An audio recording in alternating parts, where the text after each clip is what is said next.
What's the deal, man? It's your boy McClain at Dwayne McClain TV. Back in another video, man. Like, comment, and subscribe, man. Have a lot of fun making these videos, man. Just back recording.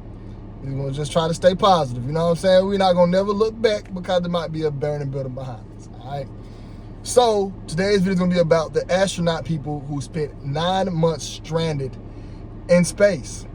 Now, first thing first, we all know NASA's lying about space. Space is not real. Space is only there to keep our minds trapped, right? If we believed in flat Earth, we'll know they're a part of this bigger game that's going on, a spiritual game, and we'll learn that we're actual spiritual beings. And the idea and the fear of death wouldn't be so bad, you know what I'm saying? Because we know we're actually going somewhere later on, and we actually be prepared. We will spend this lifetime preparing for the next life. That's what this here is for. So a lot of times we can't get past human form because we never experience what we're here doing. We're actually playing the game, eating stuff we're not supposed to be doing, and working every day. This is actually an experience to go to the next form so it's supposed to be more after death than what it seems. But they cut us off at base level, and they give us very minute, small details of what's really going on. So we can only think heaven or hell, as far as we can go. As far as spirituality goes, heaven or hell, when it's a lot deeper than that, way deeper. Also, NASA is also there as well to help keep the world blinded with a lot of stuff. You know what I'm saying? The globe and the space idea is secretly about sun worship. Us revolving around the sun revolves around us. The sun needs us. The sun loves us. The sun loves our existence. And he's actually pretty much, I'm pretty sure they're jealous of us, honestly. These planets and stars and all that other stuff. But that's a whole other video. Because I understand people, oh, the planet, the sun, stars, they want y'all looking at the sun, stars, and the moons as these lifeless balls of rock. And they also want to treat the earth we live on, as a lifeless ball of rock, when we're actually all one big continuum family. You know what I'm saying? We're connected to the trees. We're all connected to the sun. The sun gives us light. We are all one big ecosystem. We're all connected together. You know what I'm saying? And we're all attached together physically and spiritually, but they don't want to tell us this stuff. They want you thinking that the planets are all these balls of rocks. They have no power, no meaning. Those planets dictate how we move. That's why zodiacs and astrology is very real. Zodiacs is very powerful. Learning about somebody's zodiac is only 30% of knowing a person, but zodiac signs are real. Astrology, planets do control certain ones. Certain people born in certain months. Because we're all controlled. Like I said, everything's one big gigantic family. NASA wants to keep all this stuff hidden from us so we can always just work and pay taxes and die and repeat this process. And nobody's going to be able to keep the sun, nobody won't be able to keep him all this time he has of just entertaining them. You know what I'm saying? But that's a different story, you know what I'm saying, for that. NASA's all fake. Let's also dissect them going to being stranded outside of space. For one, where are they at and why it takes so long for them to get here? And for two, if y'all can go to space, why have we been back to the moon? If you can go to space and be stranded for 9 months in space, why can't we go back to the moon? And what's holding us back from going back to the moon? And why did we go in 1970 and we never went back since? And why all the guys who went to the moon were all quote unquote Freemasonic, part of this organization? Why was that? You know what I'm saying? It's a lot of whys on that. How are you able to make a phone call? How are you able to go to the moon, make a phone call on a landline? There was no satellite phones back then. It was the 80s. So it was the early 60s. I don't know when the moon landed. Was it 70s? I know it was early 70s, late 60s. If there was only landlines. So if your phones are rotary, how are you able to call in space? Y'all didn't even have international calling. So if it's so hard for me to pick up a phone call and call somebody from here to where Istanbul, it's hard to make a phone call over there. How was you able to make one to space on the moon? How did you have to make the phones work? Was it a walkie-talkie? What kind of walkie-talkie was that strong to go how many miles is the moon from the sun? The moon to how many miles? I don't know. Some crazy number, right? And you only had landline. Okay, so now in 2025, supposedly satellites in the sky. I don't believe they're satellites. But I was in the military. We did used to talk to some type of satellite. So there is something up there to where you can get internet anywhere on the planet. So there is some type of satellite in place somewhere. But they say if satellites are not real, then Why we never see him float in front of the moon, which is a great answer. We never see nothing float in front of the moon. Nothing at all. I don't know why. We might see a plane go in front of it, but nothing else. But was in the military. I was a communications specialist. I was in the 25 Sierras or 25 Quebec. 25 Sierras, I did work on the satellite. We did used to have to call in. You have to put this disc in, download this, call in, get permission to attach to the satellite. Attach to the satellite, bam, you got service. And we will point something in some type of direction. But there might be some type of logical flat earth explanation for that. But anyways, these people were trapped in space for 9 months. 9 months, 4 people.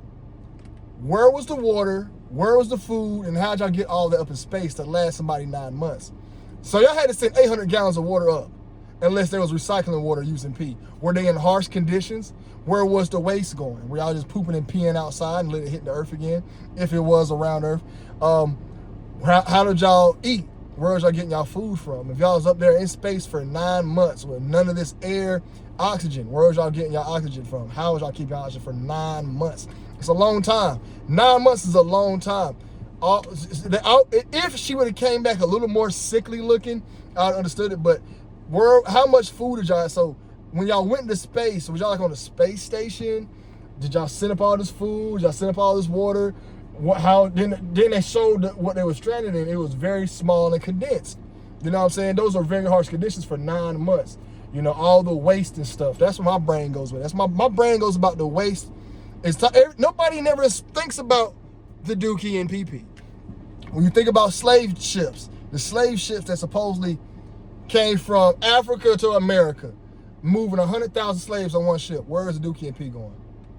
Is it on the ground? So $16.99, Dookie and P is going on the ground or underwater for that many slaves. Who feeding all of them? Where all the food going for that long? You know what I'm saying? Like a pirate ship had roughly what, 100-something pirates? I can only see 100 pirates on the ship pooping, peeing, and enough food on ship for those guys. Those guys eating fish. 100,000 slaves, a big old ship with people jam-packed side by side each other for months. All that, come on, man. So if you in space, the poop and pee, how'd y'all get up there? How'd you get down? And they're gonna keep on with these stories, man. Russia, United States, all these countries have an agreement to keep space as real as possible. We all know NASA is there to deceive. Space isn't real. If the cell phone can advance in 2000 to where we're at now, this much, the car has advanced this far for a long time. You know, the car has been the same since it came out. Just a little bit better technology, but it's pretty much the same model for the same one since it came out. The idea with rockets, we should have been back to space. You know what I'm saying? And then numerous of times we've seen rockets shoot off and then people pass. But our heart of hearts, I don't believe they left out of no. I don't believe they went to space at all. I don't believe they were stranded for 9 months. I don't believe none of that. I think it's more NASA propaganda, mumbo jumbo to keep society at bay and leveled so we can start thinking about an alien invasion. And as long as people are believing, and every time I tell a regular person I believe the earth is flat, I get laughed at. I believe the earth is flat. I don't believe we're on a spinning ball. I never have, never will. And the idea of me being on a flat earth is more believable. I was spinning in space at 1 billion miles per hour. How did y'all buy that? How did they sell us this lie at school and everybody believes in it? It's cool. The sun moves. But we see the sun be in the middle of the sky one day. Oh, it's at a tilt. The planets at a tilt were spinning. Neil deGrasse, I blame you. You know, you've never been with a black woman a day in your life, Neil deGrasse. Never. You never got a black woman. You've been hitting white girls your whole life. You nerd. You keep this stuff going on. Neil deGrasse, I blame you. Because you know you talk about this stuff like it's real. You be talking about this stuff like this means all this science stuff you be talking about. You made me sick, Neil deGrasse. All you fake scientists, tell the truth. Y'all know the earth flat. These fake numbers. We had a tilt spin and somebody upside down right now. Gravity keeping us. Gravity ain't real. Tired of this mess, man. Tired of NASA. Tired of it. Every time I see this mess going on. You see how much time I got left, man. I gotta head back to work, y'all. Sorry for getting mad. But y'all know this stuff frustrates me. And then we got people out here believing this stuff real. Then get mad at me get mad at me when I try to bring you the facts. I try to bring you the facts. If you're a Christian, then you should be not believing in round earth. If you're a Christian, it said right there that God made a firmament in Genesis, first book in the Bible. I don't know what verse, what chapter, but I do know Genesis. It's in Genesis, and it talk about a firmament. It talk about firmament 4 or 5 times in the Bible. You don't know a firmament when you deal with flat earth. Tired of it. Talking about we going to space. Then y'all gonna believe someone was in space 9 months. Where is she peeing and pooping at? Where is the food at? How's y'all able to eat for now? What y'all eating, a piece of bread a day? Where are the oxygen levels? Y'all should have breathed. How's y'all getting more oxygen? And how is oxygen? There's no oxygen in space. How'd y'all have enough to last, oxygen-wise? I don't know. How's a submarine? How long people be in a submarine that long? About the same as being in a submarine. How it be? Maybe it's the same way as a submarine. I gotta look it up. Maybe it's the same as, I know a submarine pretty big, but how you gonna fly a submarine? See, a submarine sliding in the water. How you gonna get that in the sky, out in space, and it's sitting there? Submarine, we know where you at. We can pull a boat upon you. You can't pull nothing upon a rocket. I don't know, man. I don't know. Sandra Bullock, George Clooney got y'all thinking y'all can do whatever y'all want. They crazy too. Sandra Bullock, she said, Dwayne, why you bringing Sandra Bullock in there? Because she had some astronaut movie or something that was stupid. Who she yelling at? Dang, she yelling at somebody? Anyways, man, that's all I got to say about this topic, man. It's Brother Claim TV. Y'all be safe. I'm out.